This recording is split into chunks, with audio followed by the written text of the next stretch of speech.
বানভাসী মানুষকে বাঁচাতে অন্য তারকাদের মতো এগিয়ে এসেছেন চিত্রনায়িকা জাহিরা মিতু। ইতিমধ্যে বন্যা দুর্গত এলাকায় বন্ধুদের নিয়ে কয়েক ট্রাক ত্রাণ বিতরণ করেছেন তিনি।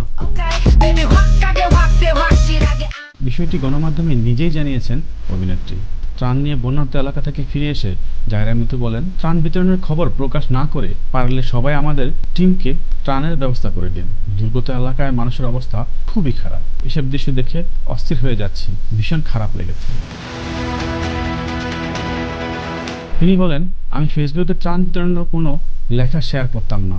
যদি বন্যার্তদের সাহায্যের জন্য সবকিছু পেয়ে যেতাম। গণমাধ্যমে বন্যার ভয়াবহ অবস্থা দেখার পর কয়েকজন বড় ভাই বন্ধুদের ফোন দিলে তারা বলেন পাশে আছে, কিন্তু সব তোর দায়িত্বে।